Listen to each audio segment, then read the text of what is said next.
Mi nombre es Aurea y formo parte del equipo de Aguamedia. Sean bienvenidos y bienvenidas a la conferencia Una apuesta descolonial, los feminismos otros en América Latina, impartida por la profesora Karina Ochoa. Ella pertenece al grupo y al eje social rural, miembro del Sistema Nacional de Investigadores Nivel 1. Ha colaborado con diversas organizaciones rurales en México, así como con organizaciones colectivas feministas en América Latina. Sus principales líneas de investigación son pensamiento y feminismo descoloniales, mujeres indígenas, estudios culturales y nuevas ruralidades. Trabaja en el proyecto de investigación Feminización de lo Indio en el marco de los proyectos de investigación de sociología rural, actores sociales, migración y movimientos sociales. Si gusta comenzar, doctora. Sí, buenas tardes a todos y todas las personas que nos acompañan. El día de hoy, para mí es un honor estar en One Media, que es un espacio de nuestra institución, que además es mi alma mater. Yo soy profesora de la UAM Azcapotzalco, del Departamento de Sociología, entonces me siento en casa en esta ocasión. Y bueno, pues el día de hoy me invitaron a participar en esta conferencia, en este conversatorio, para presentar algunas ideas, algunas reflexiones en torno a los feminismos descoloniales. Y lo primero que quiero decir, que cuando hablo de feminismos descoloniales suelo hacer esta primera acotación, es que cuando nos referimos a feminismos descoloniales en plural, no es una casualidad, es una enunciación deliberada, en el sentido de que no hablamos del feminismo descolonial como algo singular.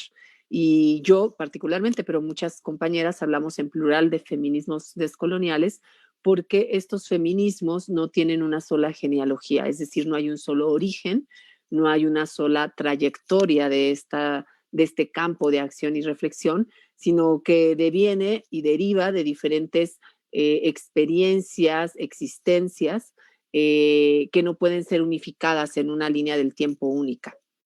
En ese sentido, hablar de los feminismos descoloniales nos da la posibilidad justamente de entender que este campo, que esta forma de reflexión y acción, o más que forma, este campo llamado feminismos descoloniales, es bastante plural.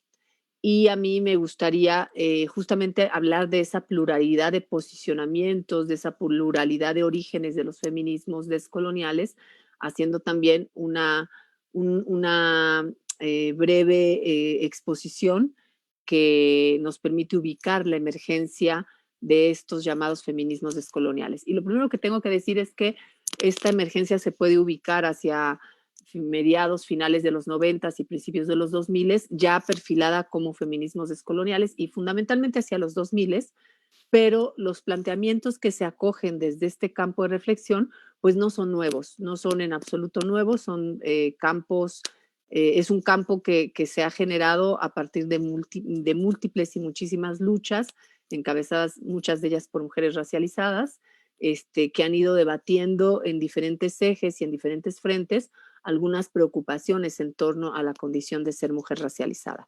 Entonces, aunque se acuñe el nombre de feminismos descoloniales de manera más reciente en las últimas décadas, esto no significa que antaño no hubiera planteamientos que también hoy abonan a este campo de reflexión. Esto significa que parte de las reflexiones que hoy se acogen dentro de los feminismos descoloniales, pues tienen su origen en reflexiones de mucha más amplia trayectoria en términos de tiempo, pero también en términos de las problemáticas que interesan, ¿no? Entonces, bueno, voy a hacer esta primera, digamos, este primer recorrido por la parte más reciente, para luego llegar a especificar, a acotar la reflexión a algunas temáticas diversas que se acogen dentro del llamado o de los llamados feminismos descoloniales. Lo primero que hay que decir es que los feminismos descoloniales no necesariamente se derivan de eso que llamamos el giro decolonial. Es decir, hay toda una tendencia de pensamiento que se llama el pensamiento descolonial o el giro descolonial y aunque dentro de digamos, de esta tendencia o de esta corriente reflexiva, hay intelectuales mujeres que participaron de la reflexión, como María Lugones. No todas las feministas descoloniales se ubican a partir de lo que se denominó el grupo Modernidad-Colonialidad. Pero evidentemente la emergencia del debate descolonial, ya enunciado de esta manera, pues es relevante también para ubicar esto que llamamos los feminismos descoloniales. Recordemos, quizá algunos y algunas de ustedes son demasiado jóvenes y no lo pueden recordar, pero seguramente tienen referencias al respecto, pero quienes tienen más de 38, 40 años, o probablemente más de 40 años, pues sí lo recordarán. Y es que en las últimas 2 décadas del siglo XX, la región latinoamericana vivió un proceso importante de liberalización de las economías nacionales. Es decir, a partir de la década de los 80, lo que se vio en América Latina fue un proceso de desmantelamiento de los estados que se habían configurado desde la década de los 50 hasta la década de los 80, y muchos de estos estados, muchos de estos gobiernos que prevalecían en América Latina estaban marcados por las experiencias de las dictaduras militares. Y por supuesto, donde todavía prevalecía hasta la década de los 80 las dictaduras militares, pues se enfrentaron hacia la década de los 90, 80, mediados finales de los 80 y la década de los 90, con el empuje de los llamados procesos de transición democrática que posibilitaron la inserción de los estados en las nuevas reglas del juego global. Lo que quiero decir es que a partir de los 80 y ya de manera muy abierta en la década de los 90 en América Latina, empieza a haber un doble proceso, que es el proceso del neoliberalismo, ¿no? O de globalización, como también se le reconoció, en el que hay una embestida neoliberal de apertura comercial que al mismo tiempo se ve acompañada de toda una ruta de transformaciones que van dirigidas hacia lo que se llamó la instalación de las democracias en América Latina. Lo anterior se generó a partir de presiones y negociaciones, pues con instancias internacionales y transnacionales que llevaron a estos nuevos gobiernos democratizadores a implementar las políticas de ajuste estructural. En ese sentido, la democracia, digamos, retorna a América Latina. En 1983, por ejemplo, en Argentina se desmantela el régimen militar de Pinochet y se establece un régimen democrático. En el Uruguay y en el Brasil fue hacia 1985, en Chile hacia 1989 más o menos, y igual que en Paraguay. Estoy hablando sobre todo del Cono Sur, donde todavía prevalecen las dictaduras militares hasta la década de los 80, pero también tenemos el caso de países como Perú y Honduras, donde las democracias electorales retornan unos pocos años antes, particularmente el caso de Honduras, que es en la década de los 80, y esta democracia electoral tiene como cualidad que puede conservar las mismas funciones que tenían los regímenes autoritarios en América Latina. Es decir, que a la vez que se desmantelan los regímenes militares, entra toda la lógica de apertura comercial neoliberal o proyecto neoliberal, y los gobiernos democratizadores, digamos, son la punta de lanza también del inicio del neoliberalismo en América Latina. En ese sentido, de entre 1980 y 1990, el neoliberalismo alcanzó una álgida expresión en nuestra región continental y caribeña. Estas políticas de libres aranceles, de reajuste estructural, que habrán escuchado seguramente quienes son jóvenes, pero que vivimos quienes no somos tan jóvenes, pues generaron un cambio de rumbo de los estados nacionales latinoamericanos que por supuesto impactó notablemente en sectores populares racializados que no tardaron en organizarse y en articularse alrededor de movimientos sociales y movimientos de resistencia, que empezaron a protestar en contra de estas políticas de viraje de los estados, digamos, los estados más tipo keynesiano hacia el estado neoliberal.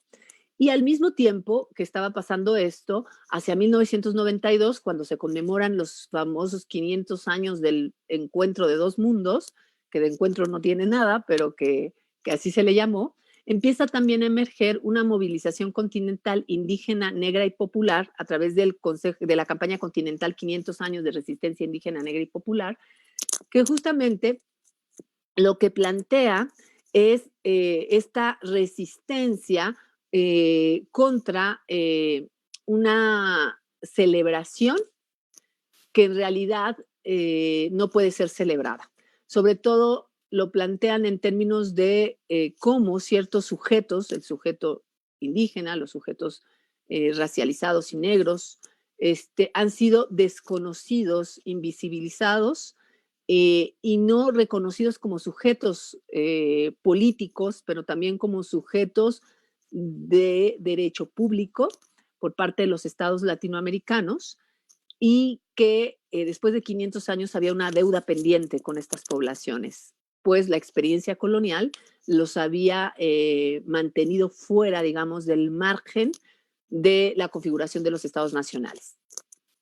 Junto a esta gran campaña continental que empieza a dinamizar y rearticular al movimiento indígena y negro a nivel continental, pues empiezan a aparecer también ciertos movimientos importantes que empiezan a poner el tema de la población indígena o de la población negra y el lugar que tienen estas poblaciones dentro de los estados nacionales dentro de la mesa de discusión. Tenemos la emergencia del zapatismo en 1994 en México.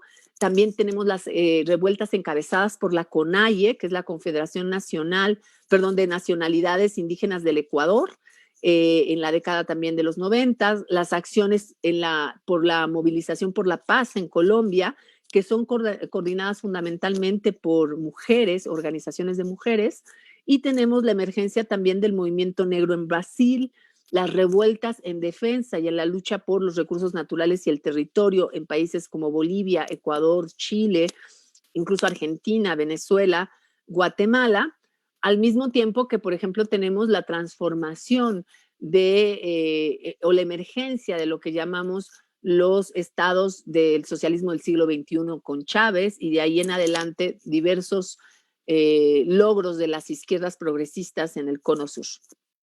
Estas expresiones que fueron en el campo de lo social y en el campo de lo político también se vieron acompañadas por movilizaciones urbanas antisistémicas, como las acciones de los llamados globalifóbicos y globalifóbicas, entre muchas otras que fueron desafiando el nuevo proyecto neoliberal y yo diría neocolonizador que se estaba proyectando sobre América Latina desde la década de los 80. En los 90 es cuando empezamos a ver la emergencia de estos sujetos. Y bueno, obviamente nuestro continente ha sido un laboratorio político desde hace más de 500 años y no fue tampoco una excepción hacia la década de los 80s y los 90s, en el que este laboratorio geopolítico muestra la radical transformación o reconfiguración del orden global. Y lo digo así porque no es casual. O sea, lo que pasa en la década de los 90 es que América Latina se convierte en el laboratorio geopolítico de este reordenamiento global. O sea, de los primeros territorios, de los primeros impactos del neoliberalismo que se dan en América Latina. Luego esas políticas renovadas, etcétera, llegarán a países como España, Italia, etcétera, pero muchos años después, ¿no? Nosotros somos de los primeros territorios en los que se empiezan a aplicar estas políticas neoliberales y fue pues un terreno fértil para nuevas expresiones también de protesta, ¿no? Con nuevas facetas, con nuevas perspectivas, con nuevas demandas y con nuevas formas de movilización. Pero yo digo que no es casual que América Latina sea un laboratorio geopolítico del orden global, porque si nosotros nos remitimos en un arco de tiempo largo a lo que pasó hace 500 años, hacia 1492 y en adelante, particularmente en el siglo XVI, lo que vamos a ver es que América Latina se convierte también con el proceso de conquista y colonización en un laboratorio de reorganización geopolítica global del mundo. O sea, el famoso y el mal llamado descubrimiento de América lo que también posibilita es que se empiece a implementar una serie de patrones de dominación que se globalizan y que posibilitan la confirmación del proyecto moderno colonial. Es decir, junto con los pensadores decoloniales, muchas feministas descoloniales también sostenemos que el nacimiento de la modernidad se da a partir de 1492, en el momento mismo en que estos territorios logran ser colonizados y Europa se pueda configurar como centro y un centro en superioridad frente a su primera periferia, que es América Latina. Desde entonces somos laboratorio político de estas organizaciones geopolíticas del mundo. Nosotros, no solamente nosotros, las otras periferias también, África, Asia, etcétera. Pero bueno, voy a concentrarme, estoy haciendo este recorrido contextual a fin de ubicar cómo va emergiendo el debate que después va a tomar por nombre como los feminismos descoloniales. En este contexto, y en el contexto de todas las manifestaciones socioculturales, políticas y de resistencia y formas de accionar alternativas a la globalización neoliberal, empieza también a generar reacciones de otra índole. Quiero también en este contexto, que ahorita está muy focalizado a América Latina, ir incorporando un contexto mucho más amplio. Recuerden que hacia finales de la década de los 80 también se viene la caída del bloque socialista, primero con la perestroika, que sería el equivalente a las transiciones democráticas en América Latina, y a partir de la perestroika la caída del bloque socialista y el famoso evento que se da y que es, digamos, el punto de toque para pensar esta caída es la caída del muro de Berlín, con todos los conciertos que se realizaron. Y recuerden que esto de los conciertos también es algo que se intentó repetir con Venezuela hace algunos años, hace menos de 2 años, cuando Guaidó, desde la frontera con Colombia, quiso hacer el acto también de golpe de Estado encubierto contra Maduro, ¿no? Pero no voy a entrar en esa discusión. Lo que quiero decir es que en ese momento, también al tiempo que se está reconfigurando este mapa en el que aparecían los dos polos, que era el polo capitalista y el polo socialista, que a partir de la Segunda Guerra Mundial había sido el escenario global que se había dibujado el mapa. Bueno, lo que vemos es que se está desestructurando ese mapa, digamos, de las dos fuerzas en conflicto, y al mismo tiempo está emergiendo las políticas neoliberales que tienen su forma de aplicación más puntual en América Latina.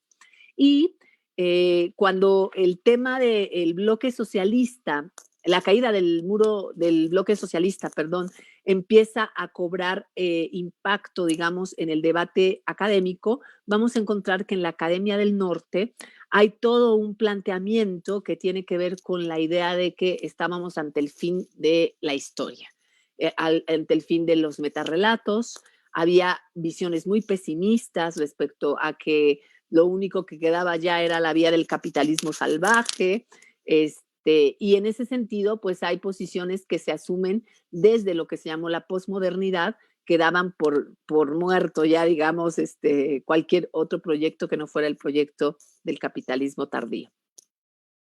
Y la discusión que se está dando desde el pensamiento crítico de Occidente o del norte global, no solamente Europa, sino también en Estados Unidos, en Inglaterra y en otros tantos centros, digamos, de poder, era que estábamos ante un escenario en el que había dos posibilidades: o había una crisis tan profunda de la modernidad que iba a poder ser trascendido el proyecto civilizatorio moderno, o dos, que no estábamos ante una crisis que matara la modernidad, sino que le diera una nueva faceta y un nuevo aire, es decir, esas crisis de crecimiento, ¿no? Así como cuando a los niños les duele el cuerpo porque les están creciendo los huesos y hay una crisis que les permite crecer, pues así más o menos era la idea de que una postura que planteaba: estamos ante la muerte de la modernidad y entonces vamos a entrar a un proceso de posmodernidad, y quienes decían, pues no estamos ante ningún proceso de posmodernidad, sino ante una crisis recurrente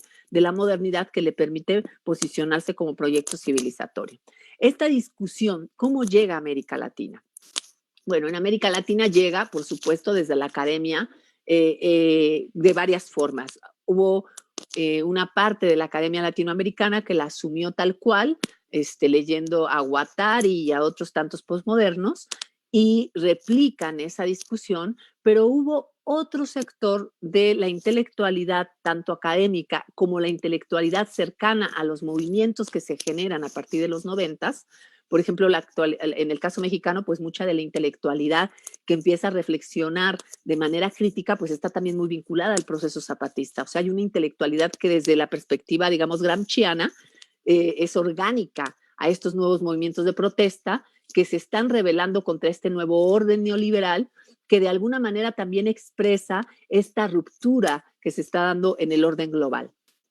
Entonces, dentro de esta intelectualidad más crítica, más que de la académica, que en el ámbito académico formal, pues se acoge el debate de la posmodernidad casi sin ninguna objeción, en el sentido de que no se le cuestiona, sino que se le contribuye a esa perspectiva.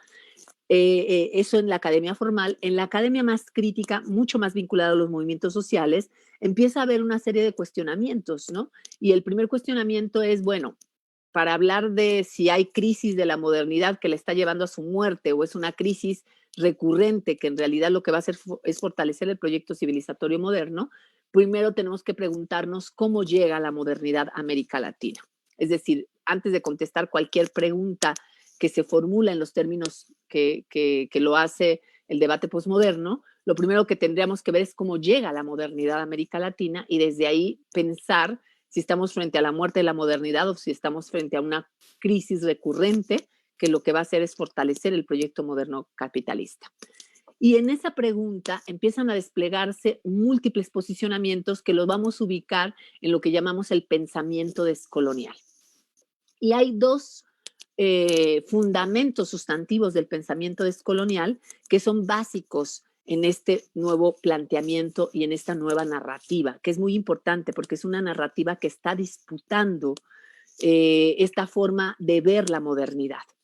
Y un planteamiento inicial es el que nos formula Enrique Dussel. Enrique Dussel nos dice que la modernidad nace en realidad en 1492. Y con este planteamiento, Dussel se está contraponiendo a la narrativa que oficialmente, digamos, en las escuelas, a la narrativa hegemónica que plantea que la modernidad nace con la Ilustración como resultado de una experiencia particularmente europea, ¿sí?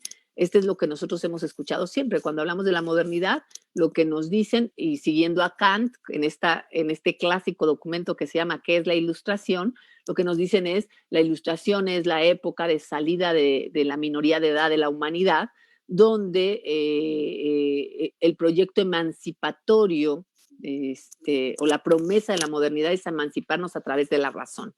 Hay una centralidad fuerte en la razón que se convierte en ciencia y en técnica, pero que es producto de una experiencia particularmente europea a partir de las revoluciones industriales que dan origen justamente al desarrollo científico y tecnológico y mercantil que van a originar esto que llamamos la modernidad y que tiene su expresión política más importante en lo que sería la Revolución Francesa, 1789. Esta es la narrativa, digamos, hegemónica oficial.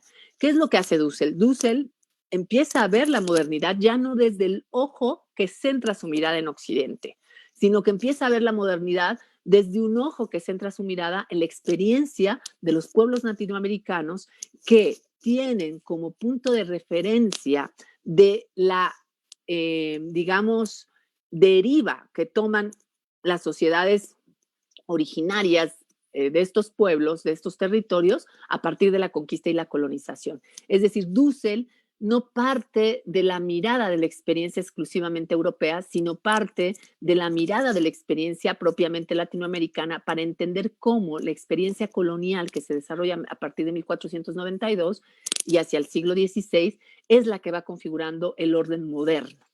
Y aquí cabe mencionar que este año, 2021, se conmemoran, ¿no?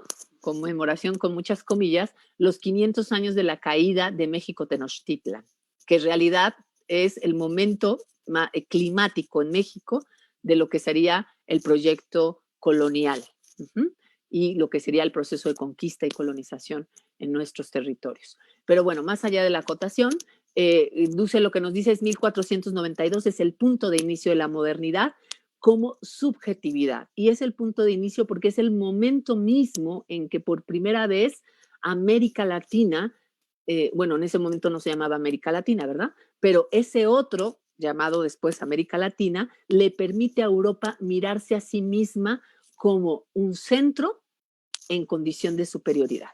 Es decir, nosotros, la primera periferia del Imperio Español, portugués, que hoy llamamos, digamos, para sintetizar, le decimos Occidente, ¿no? Nosotros somos la primera periferia de esa Europa, de ese Occidente, que le posibilita a Europa mirarse a sí misma desde un ego unificado en condición de superioridad. Y para que se miren en condición de superioridad necesitan de un espejo, que son estos indios americanos que les permite reflejarse a sí mismos, que les permite a los europeos, blancos, colonizadores, mirarse a sí mismos desde un lugar superior frente a un otro que tiene que ser inferiorizado. Y ese proceso de inferioridad, de inferiorización de ese otro, de esa alteridad ante la que se encuentra el europeo colonizador, es el negro y es el indio. Es un otro que tiene que ser racializado y a partir de la línea de racialidad es inferiorizado. Ese es como un planteamiento central. Y lo estoy planteando de manera muy general porque tendríamos que explicar por qué Europa por primera vez se mira como centro a partir de lo que fue la conquista y la colonización de nuestros territorios. Y por primera vez se mira como centro porque Europa, antes del famoso mal llamado descubrimiento, era en realidad la periferia del mundo musulmán. Si nosotros pudiéramos ver un mapa y pudiéramos recurrir a la historia antes del siglo XVI y pudiéramos ver qué es lo que está pasando en la Europa cristiana, lo que vamos a ver es que la Europa cristiana, y de ahí las cruzadas, está asediada por la expansión del mundo musulmán y del Islam desde el siglo VII. El crecimiento del Islam es impresionante a partir del siglo VII. No solamente crece en lo que es la zona árabe y la península arábiga, etcétera, sino que crece por un lado hacia el norte de África, llegando hasta el sur de España. Casi toda España en algún momento fue musulmana por toda la expansión de no los omeyas, sí, de los omeyas, porque los otros son los otomanos, por toda la expansión omeya, y llegan prácticamente al sur de Francia. Luego, evidentemente, a lo largo de varios siglos, fueron replegando a las diferentes, se me fue ahorita el nombre, pero a los diferentes, no se llaman reinos, se me fue, pero bueno, fueron replegando a los musulmanes hasta que quedara de Córdoba hacia abajo, quedara el califato, ¿no? Todos los califatos y no solamente hay nombramientos como califatos, pero bueno, ahí hay una historia muy relevante que generalmente no conocemos, porque la historia universal que nos contaron está centrada en Occidente. Y entonces Occidente concentra la historia universal, aunque en realidad es una historia particular. Pocas veces nos cuentan la historia China, la historia de Asia, la historia del mundo musulmán. Pero lo que quiero decir es que hasta el siglo, digamos, 14, 15, el mundo musulmán había tenido una expansión muy interesante hacia esta parte que llega hacia el sur de lo que hoy conocemos como España, pero también tuvo una expansión hacia la parte que va a Asia. Llegan, incluso los musulmanes llegan hasta parte de China. Lo que pasa es que ya no pueden seguir expandiéndose porque los mongoles les generan una fuerte resistencia. Y ahí sí, los mongoles fueron impresionantes, porque los mongoles fueron de los pocos que lograron replegar a los musulmanes. Entonces, si nosotros entendemos toda la historia de las cruzadas, vamos a entender que la Europa cristiana estaba completamente rodeada, no tenía salida. Ujú. Entonces, ¿qué pasa cuando el reino de Castilla y León logra tener una vía marítima de salida?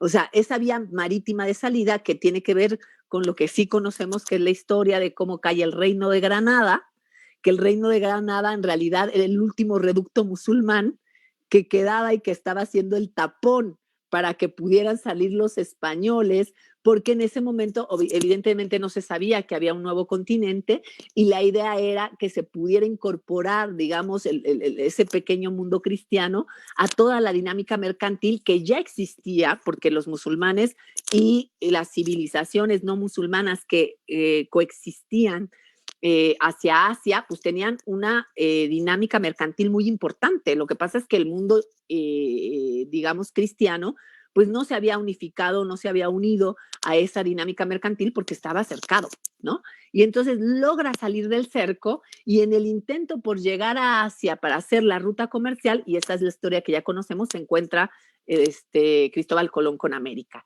Y el descubrimiento de América hace que esa Europa cristiana, ese pequeño reducto ahí rodeado por todo el mundo musulmán, pues empiece por primera vez a ser ya no la periferia del mundo musulmán, sino el centro con una periferia. Y esa primera periferia es América Latina.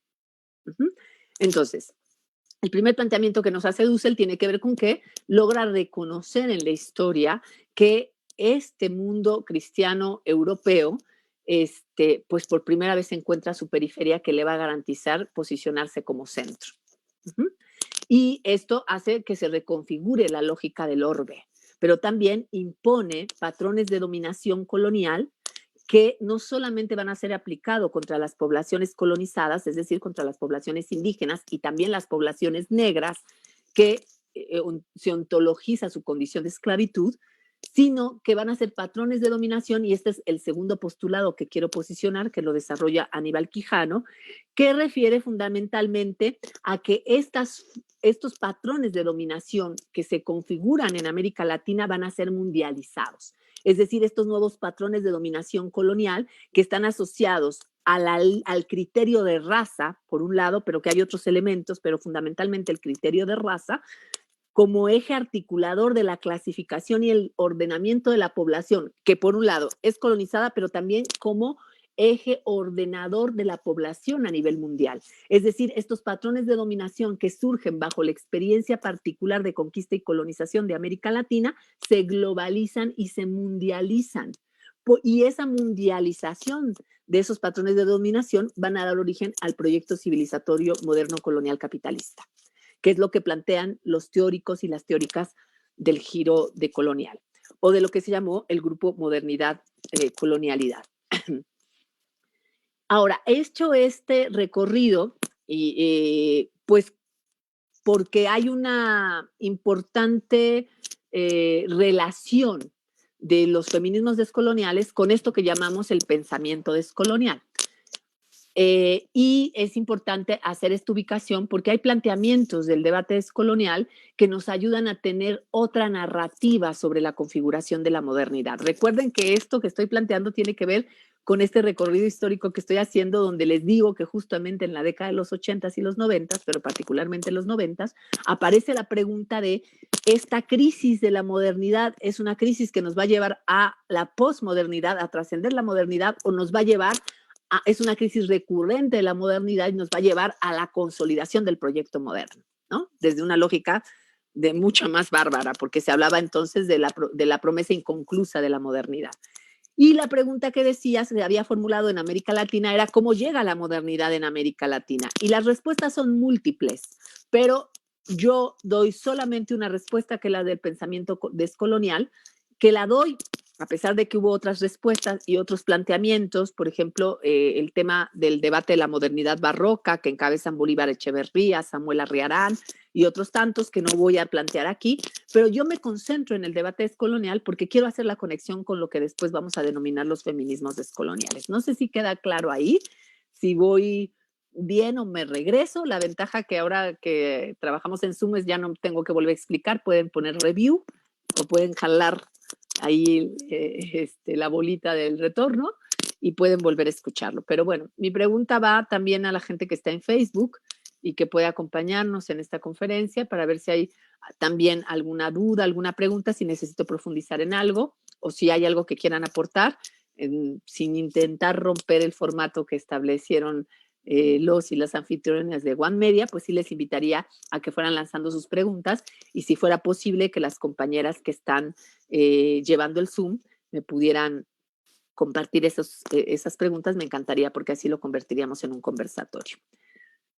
Entonces, bueno, mientras van llegando estas preguntas, no intento hacer una genealogía sobre el debate descolonial, porque de verdad no es el tema de la exposición, pero sí me parece pertinente hacer esta, digamos, breve introducción para entender cómo se van gestando eso que llamamos los feminismos descoloniales.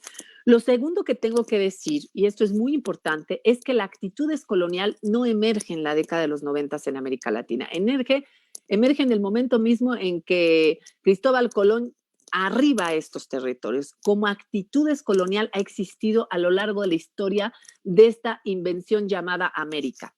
Es decir, desde el momento mismo en que empieza el famoso descubrimiento, empieza ya a haber una serie de actitudes descoloniales, una serie de acciones descoloniales que las podemos ver impresas en las múltiples resistencias indígenas y en las múltiples rebeliones de los esclavos traídos desde África, que se gestan en América Latina desde el siglo XVI hasta el siglo XIX. Hay una multiplicidad de líneas de reflexión que se hacen ya en el debate descolonial, pero no quiero que desconozcamos que hay una fuerte tradición anticolonial en América Latina que no se restringe a lo que hoy llamamos el debate descolonial. En América Latina existe no solamente en términos de la acción y las resistencias una actitud profundamente anticolonial y descolonial, sino en términos también de la producción de pensamiento. Y si nosotros revisamos a lo largo de los últimos siglos en América Latina, vamos a encontrar una cantidad impresionante de reflexiones que hablan justamente de este posicionamiento anticolonial. Ahora bien, cuando hablamos de lo descolonial, pues lo descolonial también abreva de esas reflexiones anticoloniales que son previas a la década de los 90. El debate de las teorías, por ejemplo, de la dependencia, ¿no?, de la CEPAL, o el análisis del sistema mundo del marxismo contemporáneo que viene con Wallerstein y con Aníbal Quijano, o los estudios postcoloniales, pues son también parte de la referencia que el debate descolonial va a traer a cuenta. Yo, en este sentido, quiero decir que cuando se crea el llamado Grupo Modernidad Colonialidad, compuesto por diferentes intelectuales latinoamericanos y algunas mujeres que también participaron, como María Lugones, empieza a haber una reflexión mucho más acotada que abreva de todo este pensamiento previo en América Latina, que es un pensamiento fuertemente anticolonial. Sin embargo, en ese primer momento de emergencia del Grupo Modernidad Colonialidad, que va a ser el que empuja este campo de reflexión que se llama pensamiento descolonial, no hay una fuerte reflexión feminista. Tengo que decirlo, en sus inicios no hay una conexión fuerte, salvo María Lugones, Zulma Palerma y algunas otras voces que empiezan a hacer alusión. En realidad, digamos, la discusión no va en esa vía. De ahí que el debate de los feminismos descoloniales no necesariamente tenga su raíz en el Grupo Modernidad Colonialidad, aun cuando María Lugones es un referente importante porque es quien acuña el concepto de colonialidad de género. Pese a la potencialidad de este pensamiento descolonial, lo cierto es que los aportes de los feminismos latinoamericanos fueron por un tiempo pues los grandes ausentes en la producción intelectual que se inscribe dentro de esta tendencia llamada giro decolonial. Esta, digamos, invisibilidad de la producción crítica que generaban mujeres y feministas latinoamericanas en América Latina, llámense indígenas, afrodescendientes, mestizas racializadas, digamos que no fue recuperado inicialmente por este grupo. Sin embargo, ¿cómo se hace la confluencia del debate decolonial con lo que llamaríamos después, bueno, los diversos feminismos que hay en América Latina y que configurarían este campo de los feminismos descoloniales? Quiero decir que voy a ir planteando cómo se va haciendo y cuáles son los debates centrales, que no los únicos que inicialmente se formulan en este campo de los feminismos descoloniales. La crítica latinoamericana a la modernidad y a la colonialidad es muy radical y muy original, pero, como señala Breni Mendoza, sometida a un escrutinio feminista, pues esta nueva corriente de pensamiento latinoamericano pues reveló en sus inicios una gran limitación en su comprensión del lugar que ocupaba el género en el objeto de investigación de estos autores. Por ejemplo, las contribuciones que tiene el feminismo chicano, el feminismo negro, el debate indígena, el feminismo popular en América Latina, pues no es necesariamente recuperado desde inicialmente lo que llamamos el pensamiento decolonial. Entonces, ¿cómo se va perfilando este campo de acción y de reflexión que llamamos feminismos descoloniales? Bueno, lo primero que tengo que decir es que debates que asociaban el problema del género con la diferencia colonial y con el problema de la modernidad, pero fundamentalmente con la diferencia colonial, ya se habían formulado, a lo mejor no de manera explícita, como lo hace después el pensamiento descolonial y el anclaje que se hace con eso que llamamos los feminismos descoloniales. Podemos decir, por ejemplo, que desde la década de los 70s y los 80s, las mujeres afroamericanas ya empezaban a disputar justamente un posicionamiento respecto al concepto de mujer, ¿no?, que se va posicionando en el feminismo blanco norteamericano. Tenemos primero la experiencia del Congreso de Mujeres de Akron en 1780 y tantos, donde participa una mujer negra recién liberada, que había sido esclava, que se llama Sojourner Truth, y es un ícono en el debate, digamos, de las afroamericanas, en el sentido de que Sojourner Truth es muy conocida porque en ese congreso de mujeres, donde las mujeres están discutiendo problemáticas de la subordinación de las mujeres blancas, ella, al escuchar estas problemáticas, lo primero que se pregunta es, ¿acaso soy una mujer? Porque su condición de ser mujer negra la posicionaba en un lugar otro que no era el lugar de las mujeres blancas. Las preocupaciones fundamentales de las mujeres blancas no atravesaban por la realidad de una mujer negra que había trabajado como esclava en las plantaciones, y muchas mujeres que trabajaron en las plantaciones, por ejemplo, de tabaco, de algodón, y cuando empieza a haber toda una discusión de las mujeres blancas respecto a su liberación, pues de repente la experiencia de las mujeres negras no tienen nada que ver con esa experiencia. Este es un primer referente que ya desde el siglo XVIII pone en cuestión parte de lo que después va a configurar al feminismo hegemónico o al feminismo blanco. Pero hacia la década de los 70s y hacia la década de los 80s, cada vez va a ser más evidente desde las aportaciones de intelectuales, pero también activistas negras, esta condición. Bell Hooks, que hacia la década de los 80s discute con Friedman, Betty Friedman, que era una de las grandes líderes feministas blancas en Estados Unidos, que tiene un libro que se llama La mística femenina. Ella justamente interpela a Friedman en el sentido de decir, su concepto de mujer es un concepto que se universaliza, pero que parte de una experiencia particular, que es la experiencia de las mujeres blancas, universitarias, metropolitanas, de clase media. Y entonces ese concepto mujer como concepto universal no incluye la experiencia y existencia de todas las mujeres. En ese sentido empieza a haber una discusión que tiene que ver con la experiencia colonial, aunque no se enuncia abiertamente en todos los casos, aunque en algunos sí, como el problema colonial que nos atraviesa. Ese debate va a derivar, pasando por Patricia Hill Collins en el tema de las matrices de opresión, pero también pasando por Angela Davis y por Kimberly Crenshaw con el tema de la interseccionalidad. Entonces ya hay una ruta ahí desde el pensamiento afroamericano que va a derivar en discusiones que van a conectar directamente con eso que llamamos feminismos descoloniales. Ahí hay una beta muy importante que va a llegar a través de el pensamiento de mujeres afroamericanas, feministas afroamericanas, que están poniendo sobre la mesa de discusión la diferencia colonial y racial como un elemento que no está siendo considerado por el feminismo blanco. Por otro lado, esta beta de reflexión llega a mujeres en América Latina, particularmente mujeres caribeñas, mujeres de los movimientos negros o afrodescendientes, que empiezan en su contacto con estas lecturas y con estas tradiciones activistas y reflexivas, también a plantear el debate de la negritud en el caso latinoamericano. Pero no solo eso, también tenemos toda la experiencia del movimiento indígena y de las experiencias de las mujeres indígenas como mujeres racializadas. Y yo siempre remito a un ejemplo muy puntual, que es el ejemplo de Domitila, una mujer de las minas de Bolivia, que justamente pone sobre la mesa de discusión el tema de la condición de una mujer indígena no es la misma condición que la de una mujer feminista, blanca, metropolitana, universitaria, etcétera, etcétera. Y hay un texto maravilloso que se llama justamente, si me permiten hablar, Domitila, una mujer de las minas de Bolivia, donde ella narra, por ejemplo, que en 1975, en el Año Internacional de la Mujer, la ONU organiza el famoso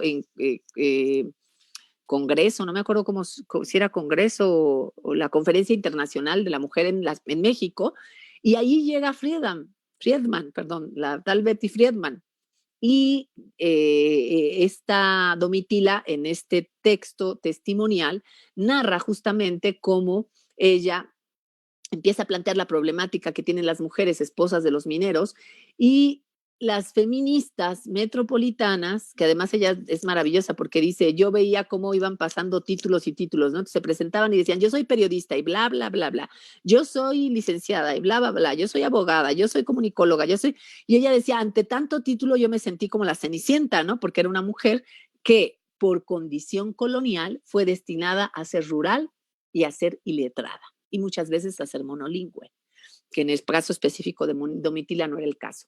Pero entonces ella va narrando cómo al plantear las problemáticas de su comunidad y lo que viven con los hombres de su comunidad y las mujeres de su comunidad, las feministas la empiezan a atacar diciendo que ya la habían escuchado mucho, que dejara de hablar de su pueblo y de las masacres de su pueblo y que empezara a hablar de ellas. Entonces le dicen, señora, hablemos de nosotras, ¿no? Y entonces ella le dice, ¿quieren que hablemos de nosotras? Vamos a empezar a hablar de nosotras. Pues ya estaba muy enojada y entonces le dice, a ver, señora, yo he visto que usted llega todos los días, que era además la líder de la delegación mexicana, para deshonra nuestra, de las feministas que seguían a Friedman, y le dice, yo he visto que usted llega todos los días con un chofer, en un carro muy elegante, con un traje muy elegante, con un peinado que es evidente que usted antes de venir aquí pasó a un lugar muy elegante a realizarlo, donde seguramente le cobraron mucha plata. Y le dice, yo en cambio estoy usando la ropa que desde que llegué aquí, la misma ropa. Si mi esposo fallece o enferma, la empresa nos da 90 días para dejar la pequeña casa en la que habitamos, porque mi esposo es minero en Bolivia, y además, pues obviamente yo no tengo la plata que usted tiene. Y entonces ella le dice, ¿de qué quiere que hablemos usted y yo si entre usted y yo no hay nada en común? Y Domitila está poniendo en la mesa de discusión algo que las feministas afroamericanas también estaban poniendo entre la década de los 70 y la década de los 80. La diferencia es que Domitila, evidentemente, no es una mujer que tuvo acceso a la educación y no es una mujer que tuvo acceso a los recursos que permitieran que su voz se visibilizara. Si la narrativa de Domitila nos llega es porque una mujer seguramente universitaria, muy probablemente europea, o alguna mujer, digamos, de las élites por el apellido, podríamos decir, de las élites bolivianas. Naoma Bieisar, creo que se llama la autora del libro, lo que hizo es que recuperó testimonialmente la palabra y la existencia de Domitila, pero ya también de esa fabulosa testimonio, porque además el problema es que si eres indígena, lo tuyo no es conocimiento, no es una tesis de doctorado, lo tuyo es testimonial. Y ahí hablamos justamente de la colonialidad del saber y de las jerarquizaciones que tienen también que ver con cómo lo racial atraviesa el saber. Entonces, lo que quiero decir con esta parte es que también desde muchos campos del debate indígena ya se perfilaba esta problemática. Y esta problemática significa que no es lo mismo ser mujer que está atravesada por una experiencia colonial y es una mujer racializada, que ser una mujer que se encuentra en las zonas donde la experiencia colonial las pone en el lugar de ser la mujer blanca, que vive en la zona del ser, no en la zona del no ser. Lo voy a explicar más al rato esto de la zona del ser y no ser, pero lo que quiero decir es que ya también desde el trayecto, desde el mundo, desde la movilización indígena se expresaba esta dificultad que tenía que ver con la crítica de las mujeres racializadas al feminismo hegemónico. Y esa es una línea de reflexión que va a ser muy importante. Otra tiene que ver con cómo en América Latina, y esta es una tercera línea que también confluye en los feminismos descoloniales, pero no son las únicas, solo estoy planteando algunas y voy a ir cerrando en unos 15 minutos para no alargarme, tiene que ver con cómo en la década de los 90, con todas las políticas de las agencias financiadoras y con la introducción de las perspectivas de género, que lo que hacen es, digamos, plantear la idea de la configuración, o sea, la creación de las ONGs y con eso, en buena medida, el desmantelamiento del movimiento feminista a nivel continental. Lo que aparece es una división dentro del movimiento entre lo que se llamó las institucionales, que fueron las feministas que decidieron entrar a las lógicas de las ONGs, y las autónomas, estas feministas que justamente denunciaban todas estas políticas neoliberales que habían alcanzado al movimiento feminista a nivel continental. Y dentro del movimiento feminista autónomo, justamente empieza a plantearse el debate de la autonomía y el problema de cómo impacta las agendas de los feminismos todas las políticas neoliberales. Y ahí empieza a haber alguna reflexión que luego va a derivar en la crítica a cómo el proceso de globalización termina por, yo diría, blanquear, ¿no? a las banderas de los feminismos latinoamericanos. Pero no solo vienen de estos trayectos, hay un conjunto de ríos que confluyen en este que se llama el campo de los feminismos descoloniales. Hay compañeras que desde la experiencia de los movimientos populares empiezan también a formular su distanciamiento en relación a ciertos conceptos que se gestan desde los feminismos hegemónicos y que no dan cuenta de las mujeres, de las realidades de las mujeres racializadas. ¿No? Les puedo dar muchos ejemplos en el caso de Colombia, con las mujeres que luchan justamente y que luchan, digamos, por evidenciar la guerra que se genera en Colombia y que está generando desplazamientos y que tiene una afectación sobre todo a la población racializada y empobrecida.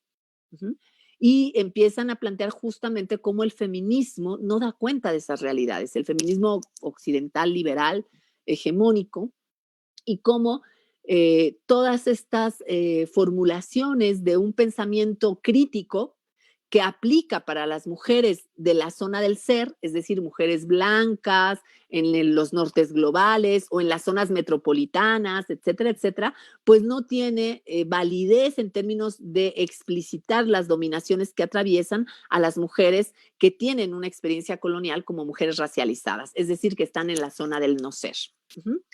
Porque esta línea divisoria, que es la línea racial, justamente distingue entre la zona del ser y la zona del no ser.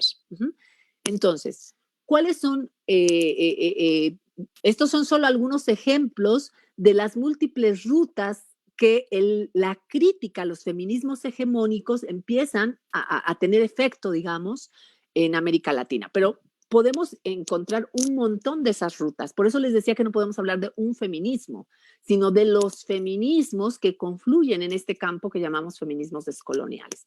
Incluso muchos de estos, digamos, experiencias activistas de acción o reflexión, muchas de ellas ni siquiera se mencionan como feministas. Al contrario, justo como revelaban que el feminismo hegemónico no les representaba, ni tampoco daba cuenta de sus propias realidades, como en el caso de Domitila, pues tendía a haber había una tendencia a que no se nombraran como feministas y que se sintieran totalmente alejadas de estos planteamientos feministas. Porque además, una de las cosas que se empezó a formular es que el feminismo hegemónico es profundamente colonial.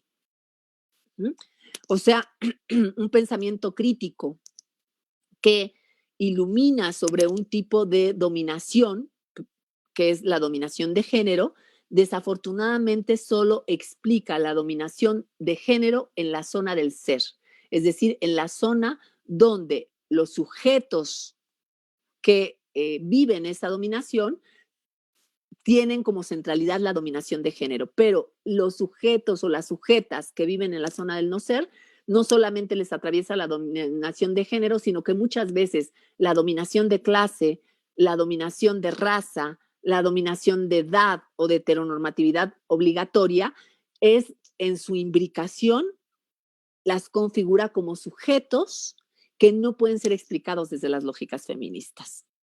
Porque la lógica feminista no considera el problema racial, por ejemplo, y no considera el problema colonial, el feminismo hegemónico. Ahora bien, los feminismos descoloniales, digamos, van a confluir en este campo todas estas críticas y estos planteamientos que no necesariamente son feministas todos, ni necesariamente son descoloniales, confluyen en este campo, porque en este campo se empieza ya a poder acomodar la crítica de todos estos trayectos, de todas estas reflexiones y de todas estas acciones en relación a la imposibilidad que tiene el feminismo hegemónico para explicar la realidad de las mujeres a las que nos atraviesa la experiencia colonial. Porque el feminismo hegemónico no considera el debate colonial o la línea colonial como un debate central.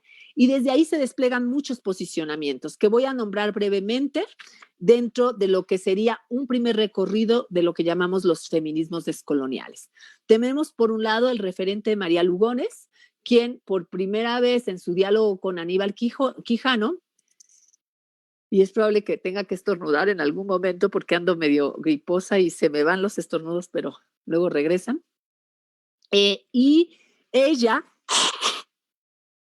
hasta donde yo sé, fue invitada por Ramón Grossfogel otro elemento importante es que la mayoría de los teóricos del llamado giro decolonial son intelectuales que están en la Academia de los Nortes Globales, fundamentalmente en Estados Unidos. Es el caso de María Lugones, es el caso, bueno, Aníbal Quijano estaba también en Duke, en Birmingham o en Duke, no me acuerdo, creo que en Birmingham. Y en una parte en Perú, otra parte daba clases en Estados Unidos, y su pensamiento estuvo muy influenciado por el marxismo negro, muy influenciado, aunque no lo menciona, el pensamiento decolonial estuvo influenciado por el marxismo negro que sus alumnos, digamos, le convidaron, por decirlo de alguna manera, sus alumnos en Birmingham. Y bueno, lo que quiero decir es que María Lugones, discutiendo los planteamientos de Aníbal Quijano en un foro al que fue invitada, que fue organizado, si mal no estoy informada, por Ramón Grossfogel, ella lee a Aníbal Quijano y en esa primera lectura que hace del trabajo sobre colonialidad en América Latina, ella se percata de que Quijano tiene una mirada muy, muy limitada de la categoría de género. Porque si bien Quijano reconoce que la experiencia colonial tiene un efecto sobre la Organización Mundial del Trabajo y sobre la configuración del género, él sigue pensando el género desde una perspectiva muy biologicista.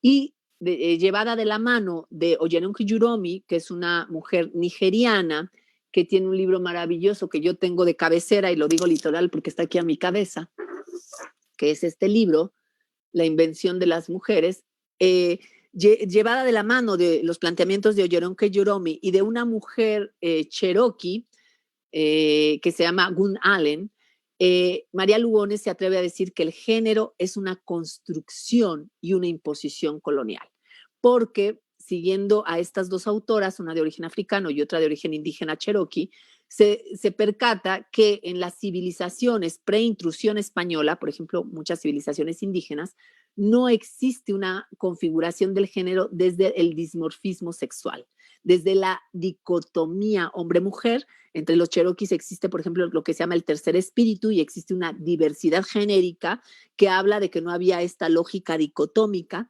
Y en el caso del planteamiento de Oyeronke Yuromi, ella dice que no existe el género en las sociedades yorubas africanas. Y entonces ya lo que dice es, el género es una imposición colonial y tiene que ser entendido desde ese lugar. Este es un primer planteamiento que además es muy relevante y sí viene del grupo original, que es el grupo Modernidad-Colonialidad, que, digamos, atraviesa por el debate sobre la condición de género. Pero tenemos otras expresiones que no vienen de este grupo original del pensamiento descolonial, que vienen de otros trayectos, y es el caso, por ejemplo, de los feminismos comunitarios. ¿Y qué es lo que plantean los feminismos comunitarios en relación a la articulación entre colonialidad, género y patriarcado? Y este es otro debate interesante porque el tema del patriarcado es central en los feminismos hegemónicos, y en el ámbito o en el campo de los feminismos descoloniales está bastante polemizado y no hay un acuerdo común. Por eso hablo de los feminismos, porque ni siquiera tenemos acuerdos base comunes, sino que hay diferentes lecturas y perspectivas que lo hacen muy diverso, muy complejo, pero por tanto muy rico a los feminismos descoloniales. Y tenemos el planteamiento de las feministas comunitarias aymaras, que nos dicen particularmente, eh, presentan la tesis de lo que llaman entronque de patriarcados, y que en síntesis lo que postulan es que hubo que el hecho colonial, todas sí comparten una lectura a partir del hecho colonial, y lo que nos dicen es que el hecho colonial lo que garantizó fue una articulación de los patriarcados originarios con el patriarcado original en el momento occidental, perdón, en el momento colonial. Es decir, que hubo un pacto entre varones, entre los indios como patriarcas, digamos, ancestrales, y los patriarcas occidentales, los colonizadores, para garantizar la subordinación de las mujeres, de las mujeres indígenas a los hombres indígenas y a los hombres no indígenas. Es decir, hay una complicidad entre varones occidentales e indígenas para garantizar el sometimiento de las mujeres por parte de los hombres, sean indígenas o no indígenas. Es interesante el planteamiento, ¿no?, del patriarcado, pero este planteamiento contiene un problema sustantivo. Pensar nuevamente que el patriarcado es un concepto o un hecho universal, transhistórico, y que perteneció en todo tiempo y que existió en todo tiempo y en todo momento a todas las civilizaciones que han existido en este planeta desde su origen. Se parte de que hay patriarcados y que lo que hubo fue una alianza, una complicidad entre varones para ejercer el patriarcado. Nos remite a un problema semejante al del concepto de ser mujer, que hablábamos hace rato cuando hablábamos de Bell Hooks y de la tal Betty Friedman. El problema es que se nos presenta como un hecho transhistórico y universal, y no nos damos cuenta que el patriarcado es fundamentalmente una experiencia particular que proviene de Occidente y que tiene su más álgida expresión en el patriarcado cristianocéntrico, que es el que llega aquí con la conquista. Y en ese sentido, habemos autoras, pensadoras, activistas, críticas, que nos desplazamos de este lugar y que decimos, no podemos pensar el patriarcado entendido como un patriarcado transhistórico, universal, que ha existido en todo momento y en todo tiempo. Aura Cumes, que es una mujer maya cachequil, que además es hiper brillante y que es una mujer que ha dado aportes muy importantes a los feminismos descoloniales, aunque no se autonombra ni feminista ni descolonial. Eso también es muy importante.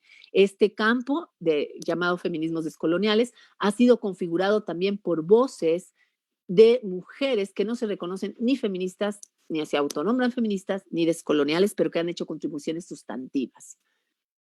Aura Cumes, por ejemplo, dice que no podemos hablar de patriarcados ancestrales, que en todo caso tendríamos que hablar de dominación masculina, pero que tendríamos que hacer un ejercicio de arqueología descolonial para entender cómo se dan las dominaciones masculinas de manera específica en cada orden civilizatorio que fue desmantelado y desestructurado a partir de la intrusión española. Y esto tiene muchas implicaciones, porque efectivamente, al hacer ese ejercicio, tendríamos que hacer un diálogo con el pasado, que es al que nos llama Aura Cumes, y que está haciendo ella a través de una lectura del Popol Vuh, que es un documento que explica las formas de horizonte de sentido del mundo maya, y ella está haciendo esta relectura sabiendo que el Popol Vuh fue traducido por los colonizadores y por los sacerdotes que llegaron para hacer el proceso de evangelización. O sea, con todo y eso es un documento que ha permitido que Aura haga un trabajo justamente para entender cómo se configura el género en el mundo maya, ¿no? Y por otro lado tenemos los planteamientos de Rita Segato, que digamos van en esta misma dirección, un poco más cercano a los feminismos comunitarios aymaras en el sentido, y bueno, también xincas, en el sentido de plantear que había un patriarcado de alta intensidad y que había patriarcados de baja intensidad, pero sigue postulándose el principio de la existencia de patriarcados. Por otro lado, tenemos las reflexiones de Breni Mendoza, donde ella también hace contribuciones en torno a la colonialidad y el género, y además ella hace una aportación muy interesante en torno a la colonialidad de la democracia. Y tiene trabajos bastante diversos que ya no voy a mencionar por el tiempo, pero bueno, podemos encontrar también los trabajos de Lorena Capnal en relación al feminismo comunitario xinca, de Silvia Marcos, que forma parte de la red de feminismos en México, y que curiosamente las compañeras que conforman esta red, donde no solamente está Silvia Marcos, sino está Margarita Millán, está Verónica Renata, y se me olvidó su apellido, López, está Aida Hernández, está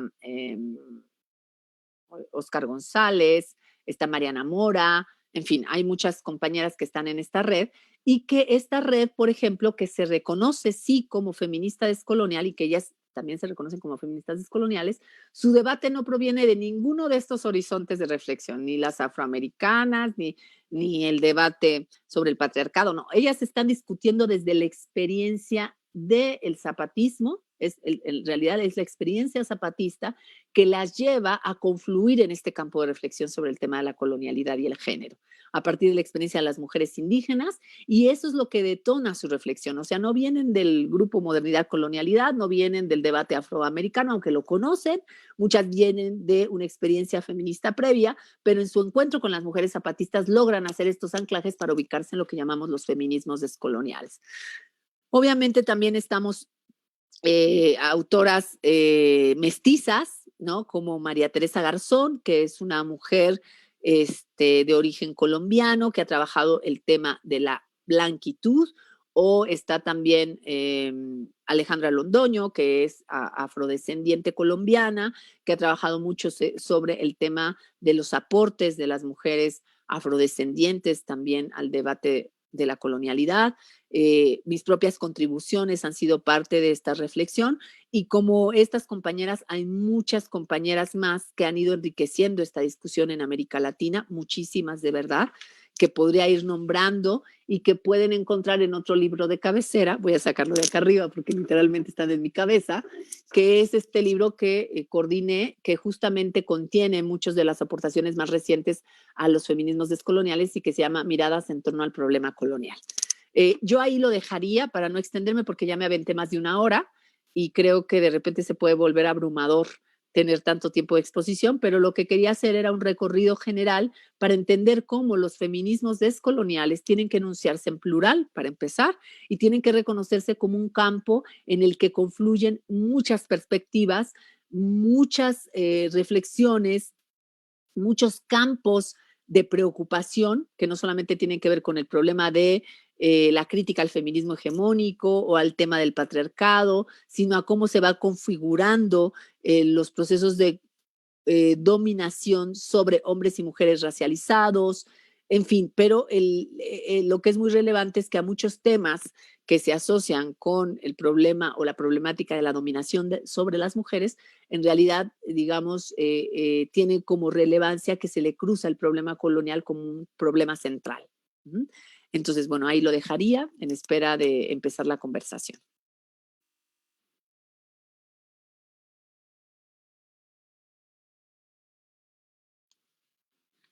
Sí, estuvo muy interesante, doctora. Dice, ¿nos pudiera recomendar bibliografía para empezar a adentrarnos en el feminismo descolonial? La misma pregunta la hace Guadalupe Zaragoza. Sí, como yo les comentaba, el campo de los feminismos descoloniales no tiene un solo genealogía ni una sola raigambre, pero hay un libro que escribimos compilamos, algunas también escribimos, pero compilamos de manera muy temprana. Diana Gómez, Yuderquis Espinosa y yo, que publicó la Universidad del Cauca en Colombia, que está liberado y lo pueden encontrar en internet, que se llama Tejiendo de otro modo. El libro tiene un nombre más grande, Epistemología, tiene un apellido gigantesco, pero aparece, digamos, en el lomo como Tejiendo de otro modo. Si ustedes lo teclean, va a salirles de inmediato y ahí van a encontrar, es un reader, así le llaman, y van a encontrar ahí como muchos textos de mujeres que no necesariamente se nombran feministas descoloniales, eso tengo que decirlo, pero muchas mujeres que son un referente del debate de los feminismos latinoamericanos y que nosotras las recuperamos porque nos parecieron importantes como referentes para pensar ese campo en construcción que son los feminismos descoloniales. Y con esto agrego una nueva cosa, este campo es un campo en construcción. El segundo libro, que es ya incorpora trabajos más recientes, porque lo que hicimos con el primer libro de Mujeres de Tejiendo de otro modo es recuperar, digamos, históricamente los aportes de la producción feminista latinoamericana. En este segundo libro ya hay una serie de trabajos recientes que hablan justamente de los trayectos que ha ido llevando los feminismos descoloniales en América Latina. Y en ese segundo libro pueden encontrar textos súper interesantes que van desde la producción latinoamericana hasta la producción de otras regiones. Por ejemplo, hay un texto de una entrevista a Sirina Abdibil Sabay, que es una mujer hispano-siria, que ha hecho una lectura muy detallada del pensamiento descolonial y lo lleva al debate del Islam. Y entonces ella habla de un pensamiento islámico descolonial. Es impresionante el trabajo. Tiene un libro que también tengo de cabecera, perdón, pero es que es este libro que se llama La cárcel del feminismo. Ella hace una crítica contundente a las feministas europeas que llegaron al norte de Marruecos con todas las lógicas neoliberales de financiamiento y el impacto que tiene sobre las mujeres musulmanas. Es muy, muy interesante. Pero también tenemos, por ejemplo, en este libro, un trabajo de Aura Cumes, un texto de Breni Mendoza, que ya más o menos les conté quiénes son, pero también tenemos, por ejemplo, el texto de Andrea Álvarez Díaz, que es sobre los discursos racistas aymaras, los discursos racistas sobre mujeres aymaras. Tenemos también el debate de María José Pérez Sáenz sobre las otras ancestras descoloniales. Ella lo hace desde Guatemala, desde la experiencia guatemalteca. Tenemos el trabajo de María Patricia Pérez Moreno, que eso también lo encuentran en internet, que se llama Otanil, que significa corazón en celtal. Y ella tiene un trabajo maravilloso sobre sabiduría y práctica del sentir, pensar, entender, explicar y vivir el mundo desde los mayas celtales y se inscribe en lo que se llama la filosofía nosótrica, que se basa en el horizonte de sentido del mundo maya celtal. Viene también un trabajo impresionante de una mujer afrocolombiana que se llama Rosiamira Martínez, que habla justamente de descolonizar la praxis política y desmontar el racismo asimilado a los pueblos oprimidos, por ejemplo, ¿no? Rosiamira es interesantísima. Viene un trabajo también de una feminista descolonial gitana que se llama y que no viene el nombre en el libro, por cierto, fue un gran error de nosotros. Y ella, se me fue el nombre, además es una abogada y es una sindicalista entonces se llamaba Sindicato Obreros del SOC, se llamaba antes y ahora se llama, no me acuerdo cómo se llama sindicato, que es Sindicato Obreros del Campo y del Medio Rural en Andalucía, y ella se llama Pastora Filigrana. Y viene también un trabajo muy interesante, por ejemplo, de Natalia Cabanillas sobre el tema de la solidaridad entre mujeres musulmanas. Entonces, lo que quiero decir es que el campo de los feminismos descoloniales es un campo en construcción, incluso en algunos planteamientos, podríamos decir que ni siquiera necesitaría el epíteto de feminismos, ¿no? O sea, porque muchas de las críticas de los feminismos descoloniales se confrontan con el feminismo clásico.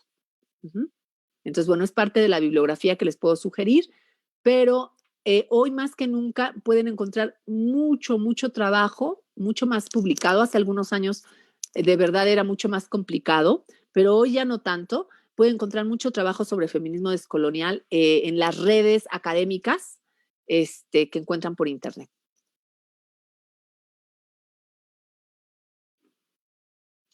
Muy bien. Vanessa Ortega nos dice, ¿cuál es el papel de la interseccionalidad en el feminismo descolonial?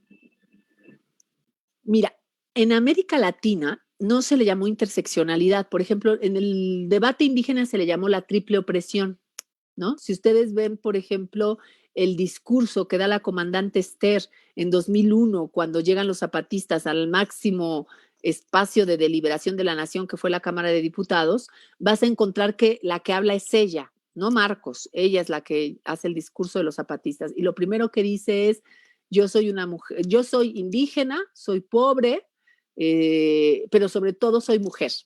Y ahí habla de la triple opresión: opresión por ser pobre, opresión por ser indígena y opresión por ser mujer. No habla necesariamente de imbricación.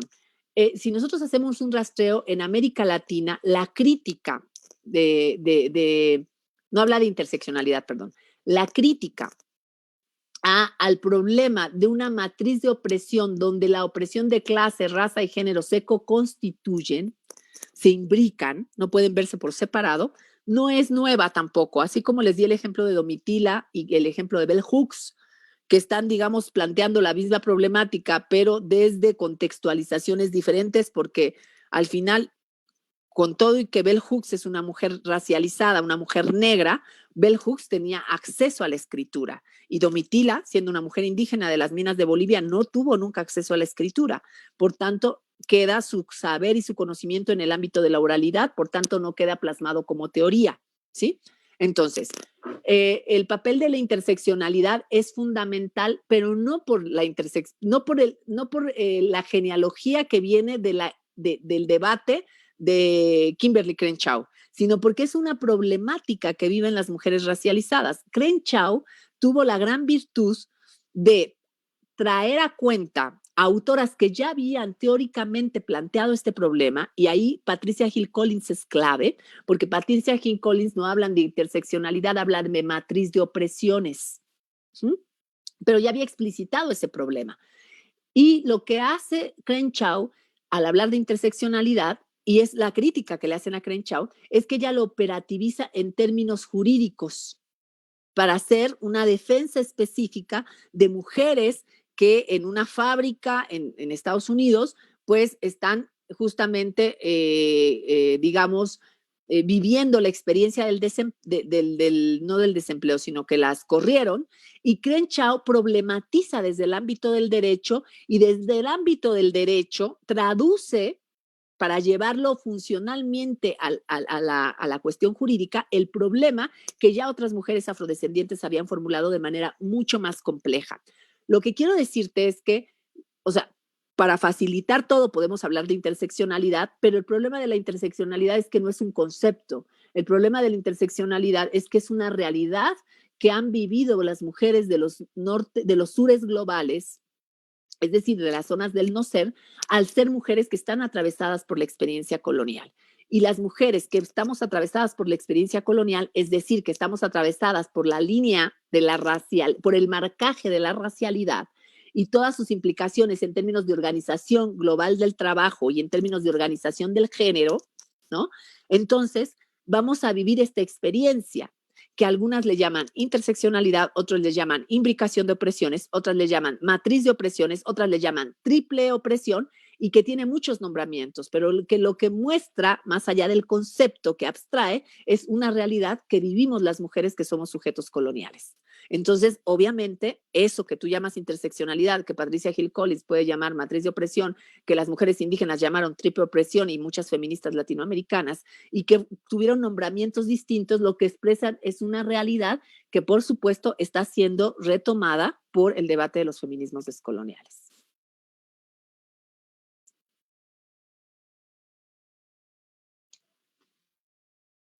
Muy bien. Sofía Carvajal nos dice, ¿hay diferencias entre decir descolonial y decolonial? Hay diferencias en términos de etimología, pero también son en términos de fondo. Cuando nosotros decimos decolonial, estamos refiriendo al acto deconstructivista, y en el sentido de que deconstruye, o sea, el prefijo de implica deconstruir. ¿Sí? O sea, Yo desmonto. Cuando lo deconstruyo, lo desmonto, ¿sí? Pero lo descolonial es un verbo activo. Entonces, no solamente lo desmonto, sino lo convierto en acción. Yo reivindico el concepto de descolonial no solo por su concepción etimológica, sino porque tiene que ser entendido como un verbo activo, no solamente como un acto reflexivo de desmontar lo colonial, ¿no? Entonces sí hay diferenciación entre descolonial y decolonial. Incluso hay algunos autores, ubico perfectamente a Enrique Dussel, que habla de descolonizar y el acto de descolonización, ni siquiera de colonial, descolonial, perdón, ¿no? Que tiene más implicaciones porque lo pone todavía más activo ese verbo. Uh-huh. Ok. Laura Dalman nos dice, se habla de la no dicotomía yoruba o precolombina. ¿Cómo se engrana esa visión con los patriarcados asiáticos? A ver, nada más ahí la pregunta es, ¿a qué te refieres exactamente con los patriarcados asiáticos? Porque, bueno, Asia tiene una enorme diversidad, incorpora China, India, Pakistán, en fin. Entonces, me gustaría más que especificaras exactamente a qué te refieres con los patriarcados asiáticos. Si estás pensando, por ejemplo, en el caso de los Sikh y las mujeres viudas que se, que se quemaban o a qué exactamente te estás refiriendo, para que yo te pueda plantear mi posición, que no es, tampoco es la neta del planeta, es nada más mi posición, ¿verdad?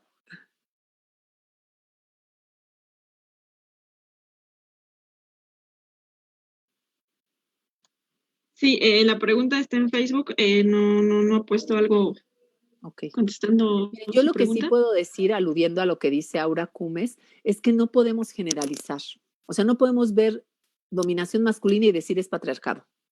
Porque el problema con los conceptos, que es un problema fuerte, es que los conceptos son como lámparas. Ayer estaba dando justamente una conversación donde explicaba la categoría de género. Yo decía, utilizaba la metáfora de que un concepto es una lámpara que nos permite alumbrar una parte del cuarto oscuro. El problema es que cuando nosotros asumimos los conceptos como realidad, ya tenemos una complejidad y una complicación fuerte, porque los conceptos no son la realidad. La realidad es la realidad. El concepto es una herramienta para mirar esa realidad, pero si yo concentro mi mirada en el concepto y en la lámpara, voy a ver la lámpara, pero no la realidad y no la voy a usar, que es lo peor. Entonces yo tengo que usar la lámpara para ver lo real. Ahora, hay lámparas que me van a mostrar una parte del cuarto oscuro, pero no me pueden mostrar todo el cuarto oscuro. Entonces yo tengo que empezar a entender, y ese es el llamado que hace Shirin Abdel Sabay, que hace Aura Cumes, que hacen otras autoras descoloniales, o que ubicamos dentro de las contribuciones del campo de los feminismos descoloniales, que justamente lo que nos dicen es esa pretensión de universalidad de los conceptos aplicados a experiencias particulares, lo que hacen es invisibilizar la realidad de las mujeres racializadas y peor aún, victimizarlas o revictimizarlas. Y entonces el tema es que necesitamos ir más allá del concepto de patriarcado y empezar a explicar si es un patriarcado, y el asiático, o sea, por qué si es un patriarcado y cómo opera. Ahora bien, yo comparto con Aura Cumes, en el sentido de decir que el patriarcado como experiencia de dominación es una experiencia particular de un orden civilizatorio y que otros que llamamos patriarcado, que son formas de dominación masculina, tendrían que ser primero explicadas en cómo se configuran y nombradas de manera diferente. Porque si no, volvemos a la idea de construir conceptos universales sobre experiencias particulares, que lejos de ayudarnos a ver cómo se generan esas dominaciones, lo que hacen es invisibilizarlas. Y esa es la clave de la crítica, de la crítica del feminismo, de los feminismos descoloniales al feminismo hegemónico. Porque el problema es que en aras de explicar la relación de dominación entre hombres y mujeres, ¿no? Por ejemplo, no explica, porque no cruza el debate colonial, por ejemplo, y al abrazar la categoría de género, por ejemplo, la categoría de género no nos da elementos para entender la relación de dominación que existe entre una mujer blanca, de clase alta, norteamericana, que vive en Malibú, frente a su subordinado, que es su jardinero, que es un hombre, es hombre, racializado, ilegal, hondureño o guatemalteco, empobrecido. Y entonces ahí, perdón, pero la relación de jerarquía, no, la más fuerte no es la relación de género, porque seguramente la mujer, pero siendo blanca, siendo rica y siendo la patrona, tiene un lugar jerárquico frente a un hombre, que es hombre, pero que es racializado, es empobrecido y es ilegal. ¿Sí me explico? Y entonces ahí no opera nuestra generalidad diciendo que la opresión del patriarcado moderno, el patriarcado existe en todos lados, sí, pero en esa relación que te estoy diciendo en específico, opera o tiene mucho más funcionalidad o tiene mucho más efecto la condición de raza, la condición de clase, y cuando digo raza, aquí viene también el tema colonial, que la condición de género. ¿Sí? Entonces, por eso yo insisto, o sea, no podemos hacer ese acto sin que nosotras entremos a entender la realidad, porque si no se convierte en un acto panfletario. No porque no existan lógicas de dominación, ¿eh? No estoy diciendo que en Asia y que en los pueblos indígenas no existían. No, yo no estoy diciendo eso. Lo que estoy diciendo es que no podemos leerlas desde las mismas lentes que se lee el proceso en Occidente o en los nortes globales o sea, no, lo tenemos que leer desde las realidades que atraviesan a esos sujetos y a esas sujetas. Ya contestó la chica, dice que es el feminismo de mujeres en Asia. Eso puso. Híjole, es que el feminismo de mujeres en Asia es muy vasto, muy, muy vasto. Está Vandana Shiva, pero es vasto, o sea, justamente a lo que aludía ahorita en la última intervención es que necesitamos ser más específicas, que en esta generalizar, en esta pretensión de universalizar, de repente perdemos la peculiaridad, digamos, del caso. De todas maneras, yo no soy especialista en Asia, debo decirte, eso también es cierto. Conozco, porque a través de diálogos con compañeras que sí han trabajado en algunos lugares de Asia, no en todos, particularmente en la India, por ejemplo, o particularmente en Japón, que no es lo mismo, Japón que la India y pertenece a Asia. Y no es igual de ninguna manera. Dentro de la India, las experiencias de dominación masculina en cada una de las digamos, culturas, ¿no? O religiosidades que se practican, ¿no? O sea, es muy diverso. Entonces, me cuesta trabajo, pues, contestar la pregunta porque creo que puedo caer en una suerte de universalidad, que no contribuiría a la reflexión. Muy bien, doctora. Tenemos un comentario de Victoria Navarro que dice, es interesante cómo desde la producción literaria latinoamericana contemporánea, varias autoras colocan el debate de la colonialidad en relación con las mujeres. Sí. Pienso en autoras como la boliviana Liliana Colanzi. Se está cortando. Nomás escuché Liliana.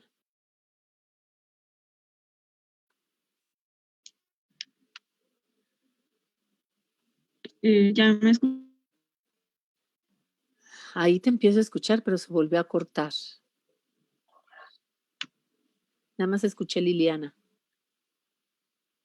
Liliana Colanzi. Ah, ok. Sí, fíjense que el trabajo de María Teresa Garzón, que además es su tesis doctoral y la publicó como libro, es justamente el debate de la configuración de la blanquitud en las novelas de mujeres, fíjense, de mujeres colombianas en el siglo XIX. Y otro autor que trabajó mucho esto para entender la colonialidad del ser, es Frantz Fanon. En su libro Pieles Negras, Máscaras Blancas, habla de cómo se configura la psicología del colonizado y particularmente de la colonizada, de la negra, en relación al blanco a través de la idea del amor. Y él se basa en el análisis de la literatura, hecha por mujeres además. Es muy interesante, pero tienes mucha razón. La literatura puede dar muchas pistas de cómo se configuran los procesos coloniales, que además una cosa importante a decir es que cuando hablamos de colonialidad, que no es colonialismo, estamos hablando de patrones de dominación que se configuran en la experiencia colonial y que siguen prevaleciendo en el tiempo, es decir, que tienen un continuum. y tienen un continuum a tal nivel que siguen siendo presentes en nuestras realidades. Entonces, hacer un análisis de la literatura, hacer el cruce entre análisis cultural y debate descolonial se vuelve interesantísimo.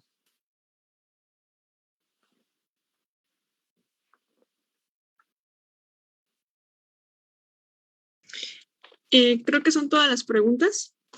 Si quisiera cerrar con algún comentario. Bueno, nada más invitarles a que desplacemos un poco las miradas, a que intentemos dejar, a que hagamos porosidades, y a que no dejemos que nos gane la rigidez del concepto. O sea, creo que es muy importante nombrar, pero sobre todo es muy importante conocer lo real. Y insisto, los conceptos son lámparas, pero esas lámparas solamente van a alumbrar una parte del cuarto oscuro y muchas veces necesitamos varias lámparas para poder iluminar todo el cuarto. Por eso la idea de la interseccionalidad o la idea de la imbricación de opresiones nos invitan a tener varias lámparas que nos ayuden a ver las múltiples facetas de ese cuarto oscuro que necesita ser visto desde otras miradas. Y por otro lado, la invitación a no hacer el acto colonial. Shirin Abdel Sabay, una de las cosas que cuestiona de toda la apoyo internacional feminista que llega al norte de Marruecos, es que las feministas españolas que llegan a Marruecos parten del hecho de que las musulmanas con hijab, es decir, con velo, están sometidas. Y esta Shirin Abdel Sabay lo primero que dice es, ¿y cuándo nos han preguntado cómo nos sentimos nosotras y nosotras mujeres musulmanas y cómo nos miramos a nosotras mismas? Y ella dice que no, o sea, que al final el problema sustantivo no es que no haya opresión, eso no está en discusión. El problema sustantivo es que las mujeres feministas que llegaron con todo este apoyo que proveniente de las financiadoras internacionales, lo que hacían con las mujeres musulmanas era replicar la lógica colonial en el sentido de encontrar a una otra a la que había que liberar, porque esa otra que yo asumía como sometida, porque no le preguntaba, y no es que no fuera sometida, pero no le preguntaba para ti qué es usar el hijab, ¿no? O sea, lo asumía como acto de sometimiento. Y ella dice, al final esa otra era un espejo que les posibilitaba verse a sí mismas como mujeres liberadas, ¿no? Y entonces, recuperando a Fátima Mernissi, que ella dice, bueno, pues las mujeres occidentales no se dan cuenta, o sea, ven el velo y ven el hijab como símbolo de sometimiento de la mujer musulmana, pero ellas no se dan cuenta que la talla 0 es su hijab, si lo quieren ver así, ¿no?